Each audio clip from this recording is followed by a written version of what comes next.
La realidad es que la baloncelista puertorriqueña no se puede dedicar a jugar solamente a baloncesto profesional, porque el sueldo no le ¿verdad? No le da para vivir. Tiene que trabajar a tiempo completo para poder sobrevivir en esta economía tan ya que vivimos. Ahora mismo no tenemos un tope salarial individual para los jugadores que tienen más de 6 años en la liga. Un jugador que está en sus primeros 6 años tiene un tope de $60,000. Cuando cumple el 6º año no tiene tope salarial, pero te puedo decir que hay muchos contratos por encima de $100,000. El baloncesto superior nacional está viviendo un gran momento y esto no es casualidad, es el resultado de visión, estrategia y decisiones. Así que hoy en La Fórmula tenemos un episodio muy especial donde hemos reunido a personas claves para entender este fenómeno. En esta primera parte del episodio nos acompaña Fernando Quiñones, vicepresidente del BCN, y Edgar Vargas, analista deportivo. Bienvenidos a los dos. Gracias, placer. Gracias, igualmente. Bueno, coloquialmente así en la calle se habla de que hay un boom del BCN.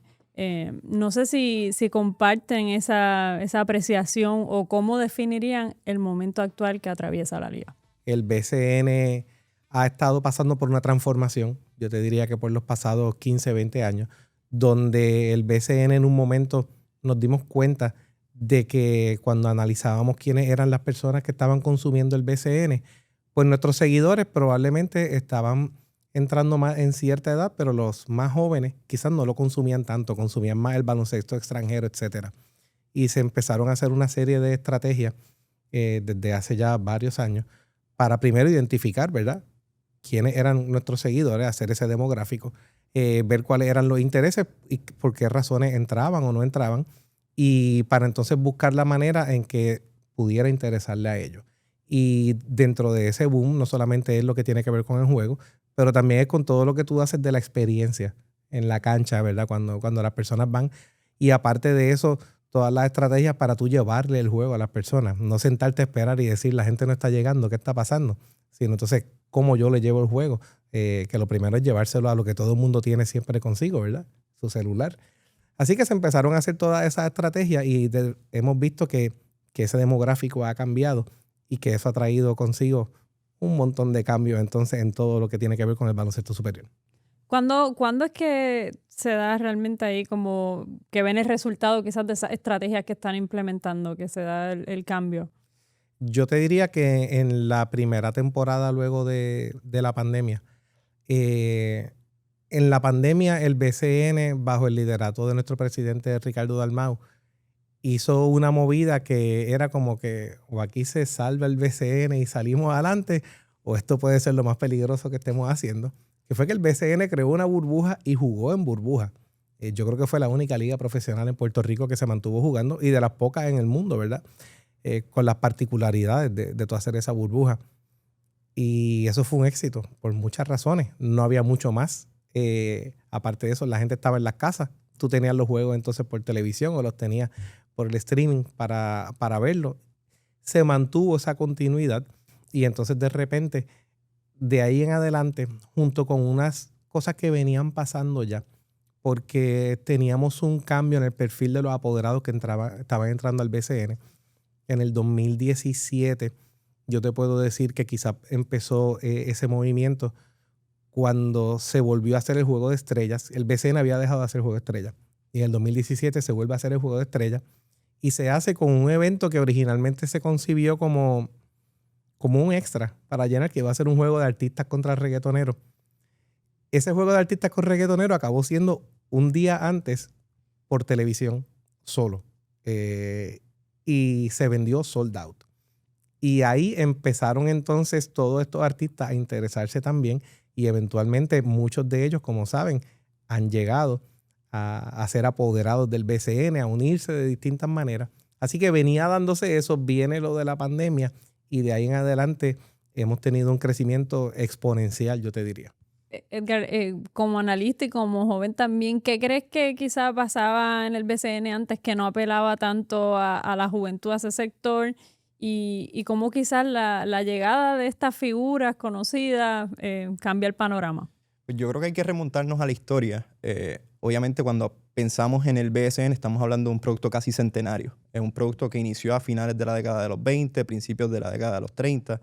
Y en un principio, pues, era una liga súper arcaica en donde el empresario del pueblo ponía $2 o $3 y reunía parte de las personas que formaban parte del pueblo y jugaban todos y representaban a su pueblo. Así fue el génesis de nuestro baloncesto. Eventualmente fue escalando hasta que en la década de los 70, esta llegada de los norteamericanos, los nuyos, como se le llama en un principio, elevan la liga a un nivel que nunca antes había visto. Lo que estábamos hablando de los Raymond Dalmau, los Neftali Rivera, entre otros, que cogieron esta liga que de por sí ya era un principio bastante rústica y la fueron elevando hasta eventualmente sentar la base a lo que mucha gente pudiera pensar que es la época de oro del baloncesto superior nacional, que son los 90. Pero aún así, esa época de oro, pues, comercialmente hablando, no estaba en el nivel óptimo. Eventualmente llegan estos apoderados, Angelo Medina, Morroso al principio de la década de los 2000, y llevó a que el BCN pues, creciera más de lo que posiblemente podía haber crecido en aquel momento, y todos esos cambios pues, desequilibró el sistema y llevó a que muchas franquicias pues, tuvieran problemas financieros. Yo recuerdo en una reunión que prácticamente habían 3 franquicias que iban a participar en una temporada, y si no fuera por lo que hizo Fernando y toda la junta de directores en aquel momento, pues se pudo salvar esa temporada. Así que yo creo que todo esos mal ratos, todas esas deudas que en un momento dado hubo con los jugadores, pues llevó a que posiblemente el aficionado de esta 24, 35, pues le perdiera el encanto al BCN y dijera, no, ¿para qué voy a seguir una liga que tiene todos estos problemas? Eventualmente, cuando hablaba Fernando de esa planificación que hubo, a eso le sumas el golpe de suerte que traen estos, tener a un equipo como dirigido por Bad Bunny, Rimas, lo mismo con Ozuna, Ozuna actualmente, en su momento Anuel, todos estos nuevos ojos que llegaron a la liga y dijeron, espérate, aquí se juega un muy buen nivel de baloncesto, tengo que apoyarla. Y yo creo que ha sido una combinación de una buena planificación y al mismo tiempo un golpe de suerte estructurado. ¿Cómo se dio eso? Esa llegada de figuras públicas a ser dueños de equipos. O sea, el interés de que... ¿hubo un acercamiento hacia ellos o llegaron en busca de eso? Pues mira, las primeras conversaciones yo te podría decir que se empezaron a dar para ese Juego de Estrellas remontándonos del 2017, que se celebró en Aguada. Ese año había una situación bien particular y era que Carlos Arroyo había regresado al BSN unos años anteriores, había jugado con Santurce y entonces él pasa a Fajardo, donde pasa a jugar y a la misma vez era coapoderado. Y Carlos Arroyo es una persona que también, aparte del mundo del baloncesto, ha estado envuelto, ¿verdad?, en este ambiente de la música, etcétera. Y allí comienzan las conversaciones con el grupo de Carlos y de algunas otras personas y Fabián Eli, claro, para organizar todo lo del Juego Estrella, lo de los artistas y todo lo demás. Y de ahí empiezan ya conversaciones donde Fabián Eli, ¿verdad?, con Anuel, son los primeros que del mundo del género urbano que entran a una franquicia unos años más tarde cuando adquieren la franquicia de Arecibo.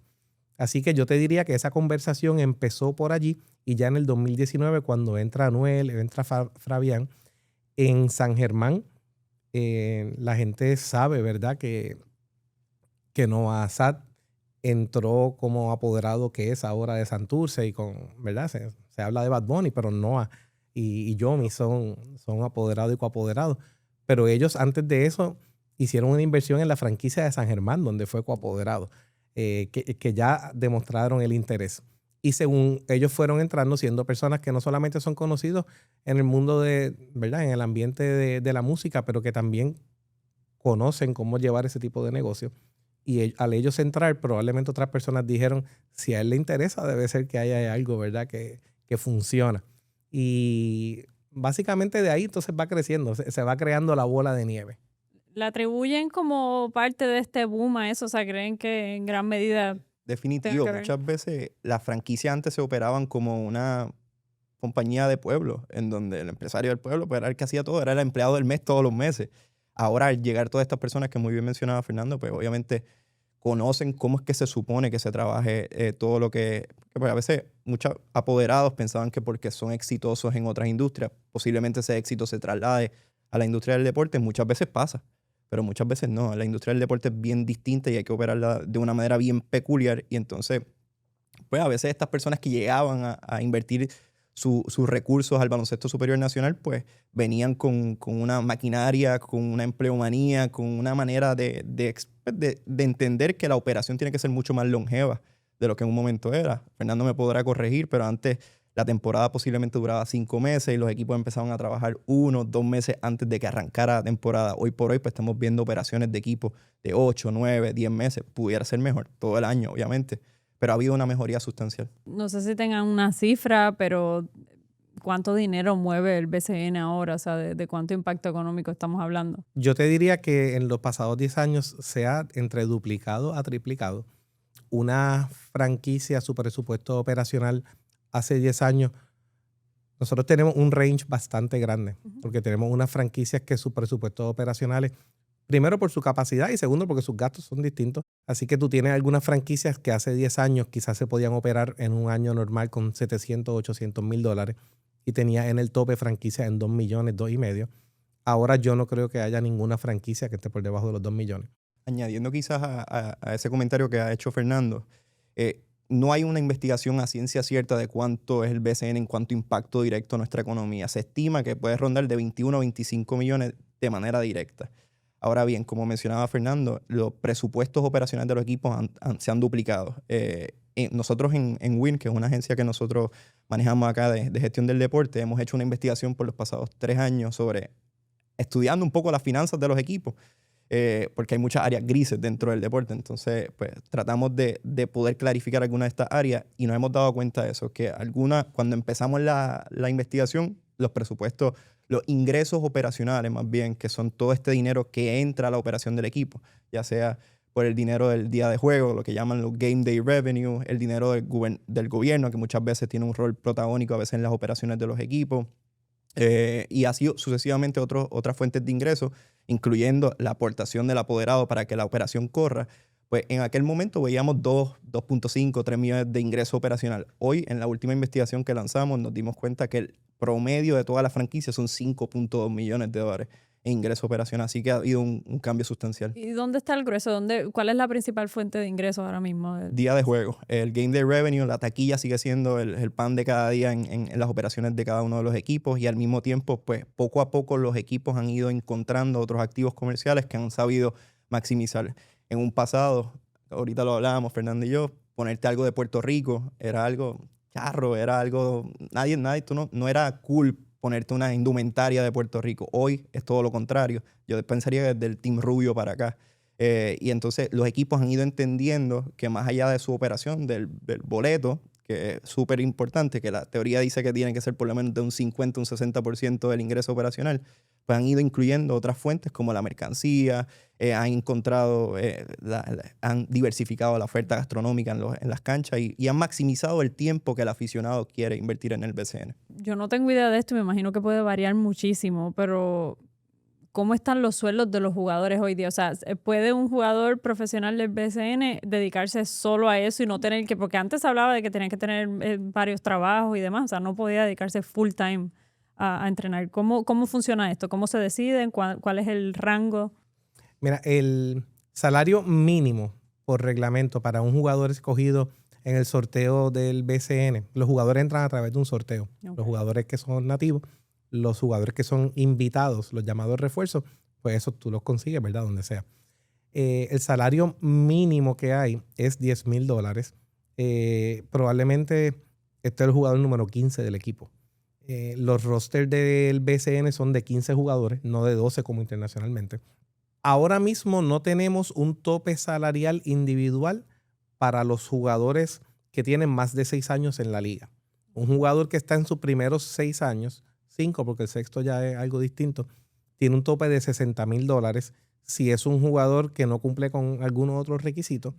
Pero, por ejemplo, si es un jugador que lleva 3 años en la liga solamente, pero juega internacionalmente en otra liga y en esa liga genera más, se gana $80,000 en España. Pues presenta ese contrato y su tope es 80. Okay. Cuando cumple el 6º año, no tiene tope salarial y no estoy en libertad, ¿verdad?, de decir cuántos son, pero te puedo decir que hay muchos contratos por encima de $100,000 de jugadores, y los jugadores invitados, los llamados refuerzos, esos normalmente no cobran una cantidad por la temporada completa, sino que hacen unos contratos por unos términos de tiempo, por ejemplo, por mes a mes. Ellos tenían un tope salarial hace unos años que era $20,000 al mes, que se eliminó. Y lo que se estima es que hay algunos cobrando 25, 30 mensual, pero hay jugadores invitados que están por encima de los $60,000 mensual jugando. Aparte de eso, los jugadores de Puerto Rico, muchos de ellos juegan en otras ligas. Salen de Puerto Rico y en ligas que juegan en otro periodo de tiempo, ya sea en Europa, ya sea en Asia, no creo que tenemos ahora mismo nadie jugando, pero en América, ¿verdad? Tenemos México. Tuvimos en un momento dado en México bastantes jugadores. El grueso mayor ahora mismo se han concentrado en Latinoamérica, Centroamérica en tiempos recientes. Y hablando precisamente de los refuerzos, ¿qué impacto tiene esto, verdad? Porque estamos hablando nosotros en el presupuesto de los equipos y si al final del día, pues, devuelve esa inversión. Impacto definitivo, Tiene impacto. el costo fijo. El costo fijo de cada uno de los equipos, pues ya es sustancial. Ahorita Fernando mencionaba 60 y yo he escuchado hasta números mucho más altos de eso. Así que definitivamente es un ajuste que hay que tener siempre presente. Y número dos, pues obviamente toda la audiencia, todo este impacto mediático que... ¿Ven ese efecto? ¿Ven que atrae a la gente cuando hay Sí, definitivo. Veamos el caso de Bayamón. Bayamón cuando anuncia 3 refuerzos este año, pues los 3 refuerzos prácticamente eran NBAistas. Entonces ellos hacen esa inversión, obviamente contando con ese retorno en inversión que van a ver en la taquilla, en los números, en su rating de televisión, en su rating de digital. Así que muchas veces se hace un análisis previo, o se debería más bien hacer un análisis de ese tipo previo a este tipo de anuncios, pero en efecto pues algo importante que debe hacerse, porque pues a veces vemos los equipos que no se hace ese ejercicio y pagan el precio a largo plazo. Y en este cambio ¿verdad? de estrategia que ha habido en años recientes, ¿qué impacto han tenido las redes sociales y cómo han cambiado la manera en que, ¿verdad? se buscan ingresos adicionales también, cómo se monetiza el deporte? Una de las cosas que hacen las redes sociales es que han democratizado el hecho de tú poder salir con tu contenido. Porque Puerto Rico, la gente tiene que entender que a diferencia de la NBA, que muchas veces la gente quiere comparar el modelo de negocio de aquí con el de allá, Puerto Rico estamos hablando que es un solo mercado. En Estados Unidos, pues tú sí tienes un mercado nacional y tienes mercados regionales, etcétera. Aquí en Puerto Rico es un solo mercado y un mercado regional para propósitos de los tamaños. Y en cuanto a televisión, no es que tú tienes emisoras regionales, etcétera. Así que el BCN tiene un modelo híbrido para sus transmisiones donde hay unos juegos que salen por televisión, por el canal principal del BCN, que es Telemundo, y los partidos que el BCN no transmite, antes pues era por radio que iban. Y lo que tú puedes vender de anuncios para una transmisión de radio, pues normalmente eran anuncios a comerciantes de tu pueblo. Hoy en día, los equipos tienen, gracias al streaming, tienen acceso a tener una transmisión de la misma calidad que una transmisión de televisión. O sea, tú vas, hay partidos. Edgar, por ejemplo, trabaja en la transmisión de los Vaqueros de Bayamón y la transmisión de los Vaqueros de Bayamón es una transmisión de broadcast quality, donde entonces los equipos pueden hacer toda esa venta que va de la mano de eso. Y aparte de eso, y esta parte yo se la voy a pasar a Edgar. Edgar fue el director de comunicaciones del BCN hace unos años y ayudó a traer una serie de iniciativas que ayudaron con las redes sociales, por ejemplo, programas computarizados que te permiten al momento tener la repetición de una jugada en el formato que sea para tú sacarlo para Instagram, para Twitter, para todo. Que eso no solamente te ayuda a llegar al fanático, sino a traerlo inclusive hasta la transmisión y a muchas otras cosas. Así que yo ahora, ya que estamos en baloncesto, le paso la bola a Edgar. Yo coincido. Yo creo que el efecto que ha habido recientemente con las redes sociales era algo que pedíamos a gritos. Cuando Fernando pues, nos da la encomienda de trabajar todo lo que es la estrategia digital de la liga hace bastante tiempo atrás, casi 10 años atrás. Pero obviamente las redes sociales no eran ni la mitad de lo que son hoy. Y muchas veces pues el reto de todos los días era cómo hacerles ver no solamente a los jugadores, al aficionado, sino también a los mismos apoderados, la importancia de uno tener una estrategia digital cohesiva en todo el sentido y la importancia de tú trabajar tu marca como franquicia, porque al fin y al cabo, hablando de los estatutos, eso es lo que compra el apoderado. El apoderado compra el derecho operacional de una franquicia, ¿no? La franquicia no es del BCN. Así que es importante que tengamos en cuenta eso y era el reto de todos los días de, ok, tenemos que trabajar la estrategia. Habían equipos que no tenían ni página en Facebook o en Instagram. Entonces fue un reto, fue un camino que tuvimos que picar piedra y afortunadamente ver hoy la estrategia digital que tiene el Baloncesto Superior Nacional, pues yo creo que es bien, bien especial. Hay que quitarse el sombrero también ante lo que ha hecho la Junta de Directores del Baloncesto Superior Nacional, porque ellos apostaron a abrir su televisión. Vamos a transmitir el 100% de los partidos en YouTube, que era algo que nosotros habíamos dicho en su momento muchas veces y siempre decían, no, pero es que me va a tumbar la taquilla y para mí la taquilla es más importante y entendieron que, pues, que hay que tener el 100% de los partidos transmitidos y eso ha abierto las puertas para que otras audiencias empiecen a consumir el Baloncesto Superior Nacional y hoy su slogan es la liga más dura del Caribe.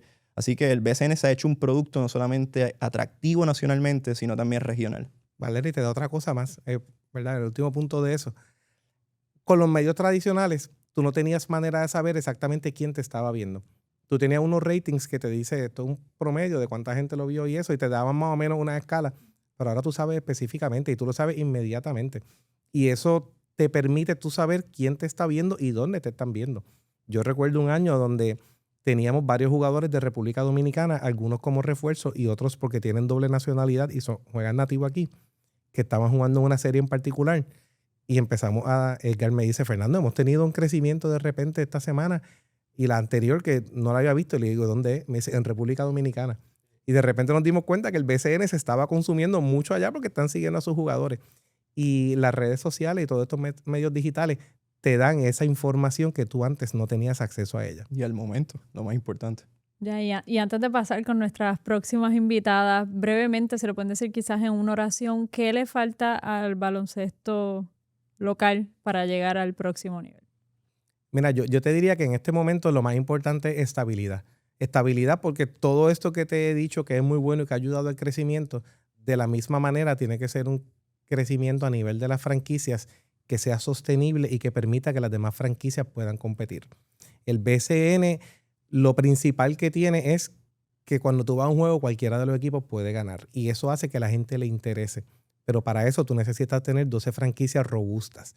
Y si tú tienes equipos que tienen mucha capacidad económica y traen tremendo producto, pero eventualmente ahogan económicamente a los otros, que para tratar de competir se meten en unas deudas que no pueden, a la larga eso sería detrimental. Así que yo te diría que encontrar ese balance, que no es fácil, pero tener ese balance para tener esa estabilidad y esa longevidad económicamente.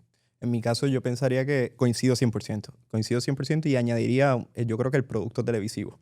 Es algo que siempre lo he pensado. Por ejemplo, cuando vemos otras ligas, vemos que su producto no solamente se limita a una sola cadena, buscan la manera de diversificar su oferta. En el caso, no quisiera comparar la NBA, pero vemos en la NBA, para un ejemplo, pudiéramos hacer ese mismo ejercicio con otras ligas. Tenía NBA on TNT, ahora va a ser NBC.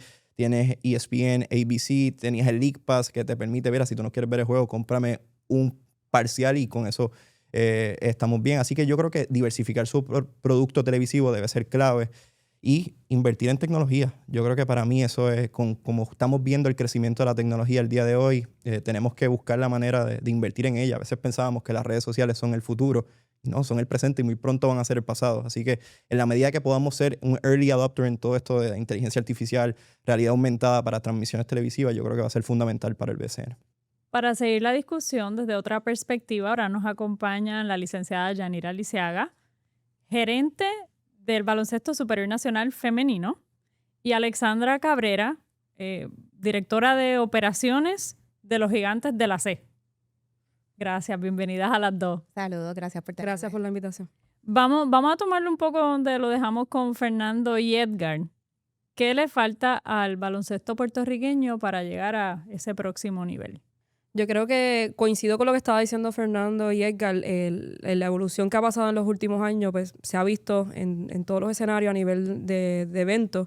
Yo creo que quizás el único toque que le falta es que se anivele a nivel de todos los equipos la parte de entretenimiento. Que quizás unos equipos más que otros pues han invertido más en la parte de entretenimiento, que es realmente el deporte en este caso, o cómo se disfruta el deporte aquí en Puerto Rico. Ya, y en el femenino, que me imagino que es pues algo completamente diferente. Una realidad totalmente diferente, pero que nos falta sería recursos recursos para llevar el producto a más personas, ¿verdad? Al público en general, y visibilidad. Y cada vez que yo agarro un micrófono en el que me preguntan sobre baloncesto femenino, hablo sobre la visibilidad, porque una vez el espectador y el público conecta con el producto de baloncesto femenino, que va a las canchas, que ve el nivel competitivo que se juega, pues apoya el deporte femenino. Y yo creo que eso es parte de lo que, cómo podemos evolucionar como liga, cómo podemos evolucionar como deporte, por la visibilidad. Si vemos el efecto Caitlin Clark, ¿verdad? Para hacer una comparativa con la WNBA y cómo es que ahora todo el mundo habla sobre, mira el nivel competitivo que se juega en la WNBA. Siempre se ha jugado. Es que ahora los ojos están puestos en ese mercado. ¿Se está viviendo un boom similar o remotamente parecido en el baloncesto femenino? ¿Has visto un cambio en los últimos años o todavía estamos, ¿verdad?, bien lejos de esa meta? Sí, ha habido una evolución desde el 2017 cuando empezamos a dominar con el equipo nacional femenino el Caribe, cuando empezamos a tener victorias sobre el equipo de Cuba que nunca le habíamos ganado, cuando empezamos a clasificar para mundiales, nuestro equipo de baloncesto femenino ha clasificado 2 olimpiadas, cuando vas a las olimpiadas, cuando ves el producto, cuando ves que ahora en los torneos de AmeriCup todo el mundo está pendiente de nuestro equipo nacional. Eso se traduce en que las personas sí conectan con el deporte femenino. 12 de las jugadoras que están en el equipo, 9 de las 12 juegan en el baloncesto superior nacional femenino en nuestra liga. Alexandra, desde tu punto de vista, ¿verdad?, como gerente, manejando las operaciones, ¿verdad?, de un equipo grande, ¿cuáles son los retos más grandes que enfrentan en términos de distribución de presupuesto? Pues muy buena pregunta, porque realmente muy pocas veces se toca la parte financiera de los equipos. Siempre se habla de la competitividad de los equipos a nivel de los jugadores. La parte de presupuesto, pues a cada año que nosotros comenzamos, para que tenga idea, por lo menos en la franquicia de los Gigantes, nosotros comenzamos a trabajar cada vez que acaba la temporada. Normalmente acaba agosto, ya septiembre nosotros estamos movilizándonos para la próxima temporada. Se prepara un presupuesto de dónde vamos a estar atacando a nivel de mercadeo, dónde vamos a estar, ¿verdad?, mercadeándonos para poder levantar una parte de auspicio, una parte de ingresos que de donde depende realmente la parte del equipo. La parte de presupuestaria de los equipos y donde más, ¿verdad?, como estaba diciendo Fernando anteriormente, y donde más se trabaja es la parte de la nómina de los jugadores. Y eso es lo que, pues, cada año qué jugador va a traer. Este año la liga trajo 3 exportados, en este caso refuerzos, que eso aumentó la parte de operacional en gastos de la nómina que sube en este caso a los equipos. Las 12 franquicias del BCN trajeron 3 jugadores refuerzos que han nivelado también, han subido a nivel de este año, y eso pues ha hecho que el aumento en gasto pues haya subido a ese nivel. Lo que cada año pues ni se ve o se evalúa dónde se va a estar invirtiendo, en qué jugadores van a estar viniendo, qué jugadores nativos se están renovando contratos. Esa parte es la que se está haciendo quizás en off-season, que quizás muchas personas no están viendo tras bastidores qué está pasando en ese momento. Y cuando hablamos de ese presupuesto, ¿verdad?, para la nómina, de lo que se le paga a los jugadores, ¿cómo compara eso con los sueldos, con lo que se le paga a las jugadoras femeninas? Pues la diferencia es abismal. La realidad es que la baloncelista puertorriqueña no se puede dedicar a jugar solamente a baloncesto profesional. Por ejemplo, Pamela Rosado, que es nuestra máxima figura y una de las mayores figuras a nivel internacional en baloncesto, no se puede dedicar solamente a jugar baloncesto, porque el sueldo no le da para vivir. Tiene que trabajar a tiempo completo para poder sobrevivir en esta economía tan que vivimos. Por ejemplo, las jugadoras nuevas que entran, este año estuvimos reclutando jugadoras para que entraran al draft, y muchas de las jugadoras, cuando le hacemos el acercamiento, nos dicen que son graduadas de las universidades nuestras o de Estados Unidos, y que en los trabajos le ofrecen más dinero, mucho más dinero del que se pueden ganar entrando. Así que sí, la disparidad de sueldo sigue siendo una piedra en el camino, un escollo para el desarrollo del atleta puertorriqueño. ¿Cómo cambiamos esa realidad? O sea, ¿cómo podemos hacer? Porque el desempeño de las atletas femeninas está más que probado. O sea, en años recientes se han destacado muchísimo, sobre todo en el baloncesto. ¿Qué se puede hacer, verdad, para que haya más inversión? Podemos empezar a continuar visibilizando, ¿verdad? Continuar dando a conocer nuestro producto. Entiendo que es un asunto de que se interesen los auspiciadores en entrar a la liga. En esto Alexandra nos puede hablar también, porque trabaja también para el BCNF. cómo ellos pueden conectar con nuestro producto y darnos más recursos para que operacionalmente podamos trabajar y equipararnos con las mejores ligas de baloncesto femenino del mundo. Otra de las cosas que hacer es que comparar el baloncesto femenino, ¿verdad?, a nivel profesional con el masculino, sería un poco injusto. Nosotros tenemos nuestra propia marca, nuestro propio producto, nuestra forma de jugar particular.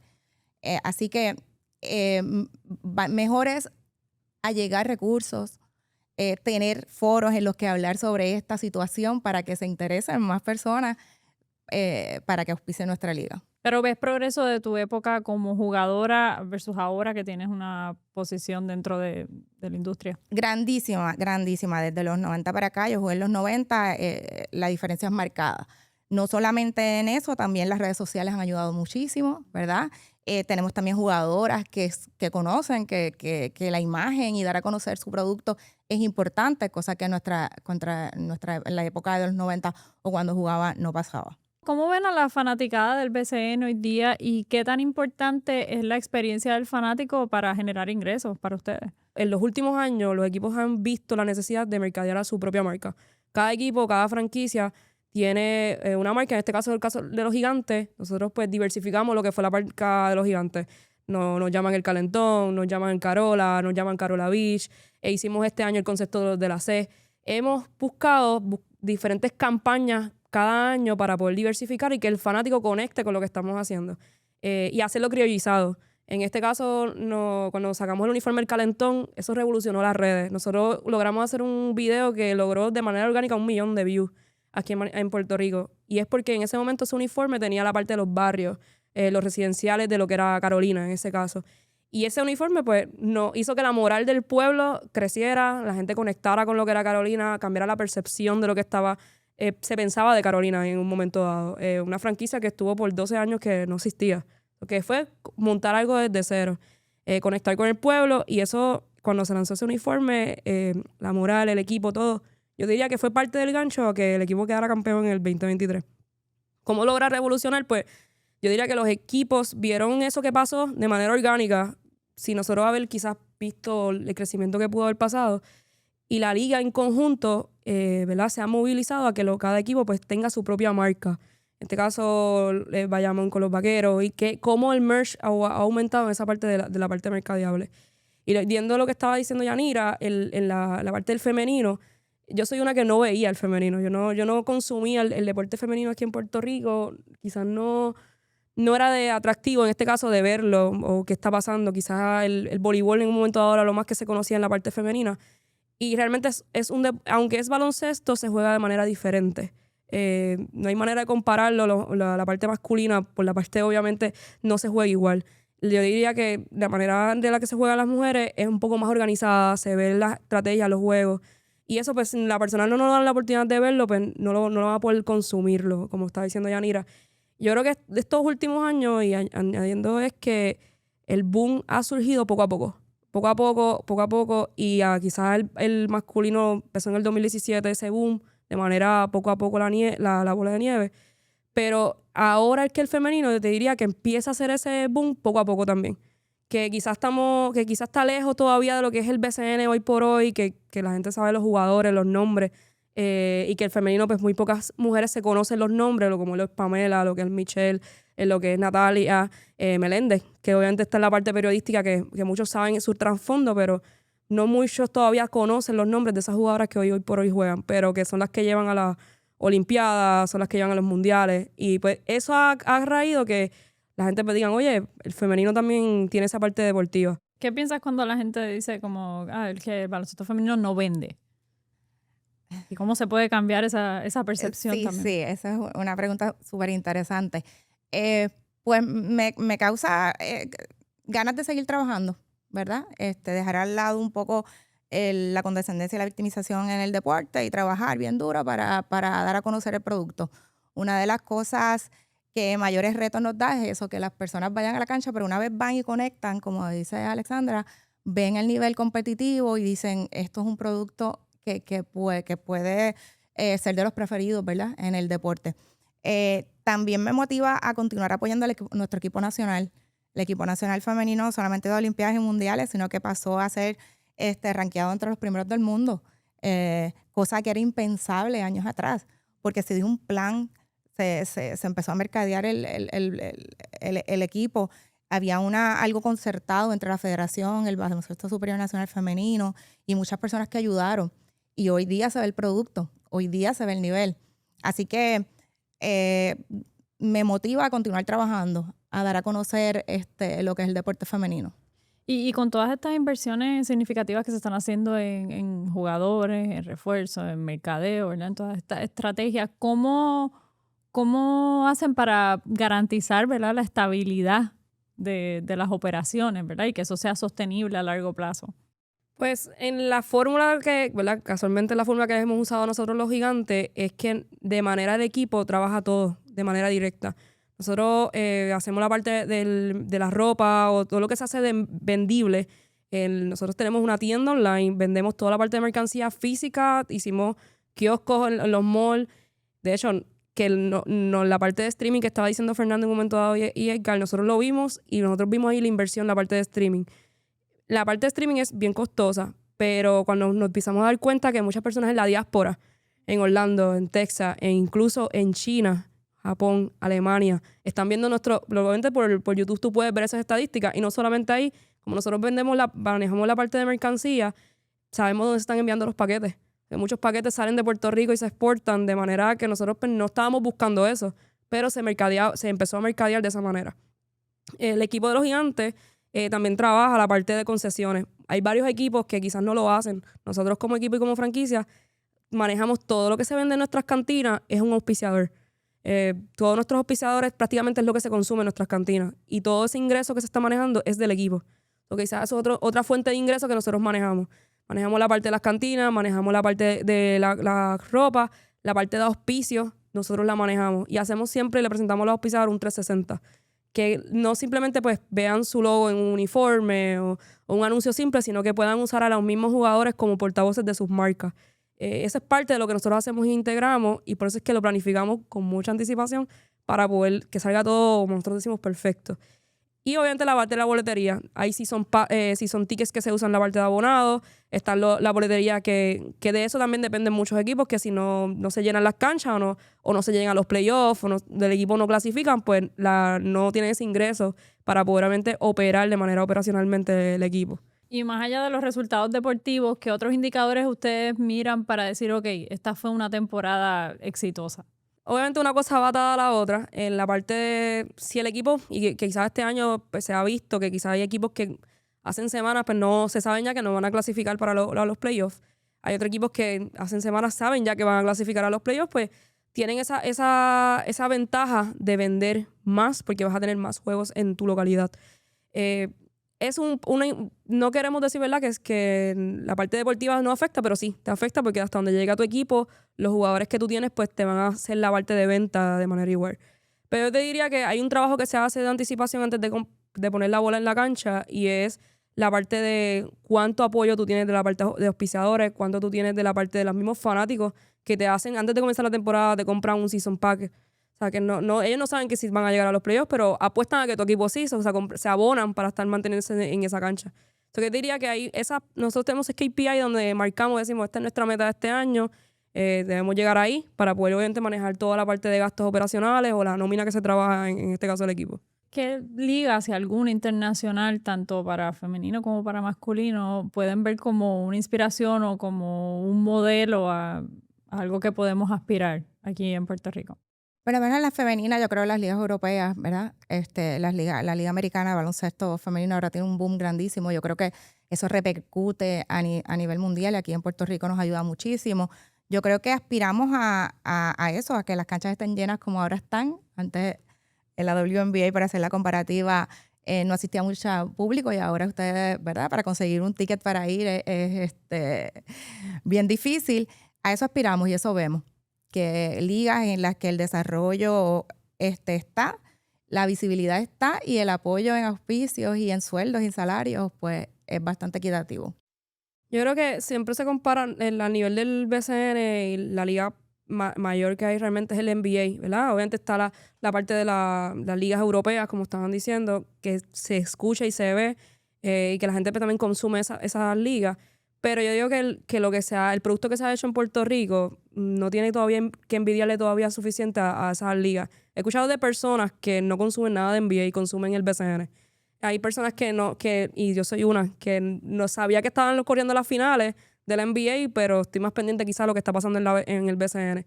Y es que es un juego diferente en la parte deportiva. Allá se juega de una manera y acá se juega con otro tipo de reglas. Y acá se es un poco más competitivo en la parte atlética de los jugadores. Por eso cuando los jugadores de NBA vienen a esta liga dicen, ok, espérate, esto no es como NBA. Allá tú pudiste promediar 20 puntos en un juego y acá no es lo mismo, porque es mucho más rápido, las reglas son diferentes. Okay, ahí pues tenemos un modo de negocio, por decirlo así, a nivel de la liga del BCN, diferente a lo que se compara con el NBA en este caso. ¿Cuál ha sido el momento quizás más retante que te ha tocado vivir en tu posición? Pues buenísima pregunta. Este año los gigantes, por bien conocido como los gigantes de Carolina, este año pues hubo una diferencia, un gran reto en este caso con la administración del municipio de Carolina a principios de este año. O sea que yo dije que empezábamos a trabajar después de que acabamos esta temporada y nosotros proyectamos todo lo que íbamos a hacer este año. Nosotros vendimos abonados, auspicios y a principios de enero pues nos dieron la noticia de que no íbamos a poder utilizar nuestra cancha que llevamos usando desde el 2021. Eso provocó que pues el equipo está a 2 meses de comenzar la temporada prácticamente. Tuvimos que pues buscar alternativas y pues gracias al municipio de Canóvana nos abrieron las puertas a una cancha que no estaba habilitada para comenzar el BCN. En 60 días y de manera récord se hizo una cancha totalmente nueva. O sea, te estoy haciendo una inversión millonaria en la que se sellaron, compraron, mientras estaba pasando todo eso y la parte de la operación corriendo, yo tuve que ponerme a comprar sillas, porque no habían sillas para la gente literalmente sentarse. Teníamos que romper paredes, pintar, comprar aire, luces, toda esa inversión mientras estaba pasando, mientras la liga ya está corriendo para comenzar. O sea, que los equipos ya están precalentándose, haciendo sus prácticas y nosotros no teníamos cancha para comenzar. El equipo se movió a practicar en ese off-season gracias al amigo del municipio de Guaynabo que nos prestó su cancha para que mientras el equipo de Guaynabo practicaba por las mañanas, nosotros practicábamos por la tarde y mientras nosotros habilitábamos nuestra cancha. El BCN nos extendió la fecha para nosotros comenzar de manera local y el equipo empezó en abril, mientras la liga había empezado en marzo. O sea, que nosotros empezamos jugando en la carretera. Yo tuve que, pues, presentarme con mis auspiciadores, presentar lo que habíamos ya presentado inicialmente y darle un giro de esto no va a ser aquí, ahora va a ser acá. Esto tuvimos que empezar a darle como los tours de Disney, por decirlo así, y llevar a los auspiciadores a la cancha y decirle, aquí va a ir esto. Aquí no hay pared, pero va a haber una pared. No hay aire, pero va a haber aire. Y literalmente enseñarle a la gente una visión y que creyeran en nuestra visión. Y realmente nosotros estamos mega agradecidos con nuestros auspiciadores que se quedaron, nuestros abonados que compraron mucho antes de que pasara esto, que tenían su silla fija año por año en Carolina, a decirle, ya no vamos a jugar en Carolina, vamos a jugar en Canóvana. Y que apostaran a nosotros a que nosotros vamos a venir como quiera con un equipo sólido para poder competir esta temporada. Y pues lo logramos. Y realmente yo creo que la clave ha sido en la parte de cómo lo logramos. No quiero decir que no todos los equipos lo hubiesen hecho, pero te diría que si no hubiésemos tenido un equipo administrativo, que nos sentáramos todos y decir, yo me voy a encargar de comprar, tú te vas a encargar de administrar esto, tú te vas a encargar de hacer esto y dividirnos las tareas, no lo hubiésemos logrado. Eso te iba a preguntar porque igual en una situación así con tan poco tiempo es fácil quedarse nos fastidiamos a decir, ok, tenemos este tiempo, ¿cómo vamos a administrarlo para llegar? Hubo un momento, ¿verdad? Fue a un nivel frustrante, a nivel de todos, darnos apoyos todos, vamos a salir de esto, vamos a meter manos. A pesar de que el equipo de Carolina no podía jugar en Carolina, 5 alcaldes nos llamaron. O sea, entendían hay alcaldes que darían mucho dinero por tener equipos en sus canchas, porque saben el impacto, no solamente económico, obviamente sabemos aparte que se habla de manera indirecta o directa, pero hay un impacto social que causa los equipos del BCN y vivirlo. Yo te podría decir el impacto de las escuelas, de los niños. Nosotros, a nivel de los gigantes, tenemos un grupo de baile y nosotros llevamos ya 2 años con un grupo de niños, de Pequeños Gigantes. El impacto que eso crea en esos papás que llevan a sus niños que no pueden quizás pagar por darle una clase y nosotros damos de manera gratuita, eso pues, es diferente. Y hay municipios que darían, que tienen canchas y coliseos y nos llamaron, pero no tienen equipo para jugar en sus canchas. Eso te diría que es el impacto que ha creado el BCN no solamente ha sido económico, la parte deportiva, eso sí, pero la parte social se puede medir y te podría decir que es gigante lo que se ha hecho estos últimos años en esa parte de impacto. Y retos, tener el momento más retante quizás en tu posición. Siempre el reto mayor es trabajar con los recursos limitados, pero yo creo que más allá de eso es que entendamos como liga, ¿verdad? Que sí estamos en un momento neurálgico, un momento de crecimiento y que ese reto se puede convertir en una oportunidad excelente para continuar con el desarrollo del baloncesto femenino. Ver las canchas llenas de niñas y de niños con las camisetas de las jugadoras es bien emocionante. Yo creo que esa parte social es importantísima. Por eso en estas 10 franquicias contamos con municipios que nos apoyan muchísimo porque esa parte social es importante. Que el reto siempre se convierta en una oportunidad de crecimiento. Es lo que siempre creo. Y añadiendo a eso, que no lo hemos mencionado, hay equipos del BCN actualmente que han visto el impacto que tiene femenino y han comprado franquicias. Te puedo decir, por ejemplo, Caguas, el año pasado, por primera vez volvieron al BCN, trasladaron de Humacao a Caguas, quedaron campeón y ya hoy por hoy compraron una franquicia, ¿verdad?, de femenino, de las criollas que van entonces a lanzarse ahora en el caso del baloncesto. O sea que, y no solamente eso, está San Germán, que están los Atléticos, que hace el año pasado, ¿verdad?, compraron también y trasladaron, entonces tienen una franquicia allá, como el año pasado como las Atléticas, este año están en Yauco. Y ahí pues hay otros apoderados que han llamado para hacer esas inversiones porque ven el enlace de lo que es el masculino y el femenino de a largo plazo. Excelente, pues gracias a las dos por esta conversación tan amena y por la aportación de cada una, ¿verdad? Para que las canchas se sigan llenando, no solo por el impacto que tiene en la economía, sino por lo que comentabas también en la cultura, en la juventud y en el futuro del deporte también. Así que muchísimas gracias. Y gracias a ustedes por escucharnos. Recuerden suscribirse a nuestro canal de YouTube. También nos pueden seguir por Spotify y pendientes a un nuevo episodio el último miércoles de cada mes.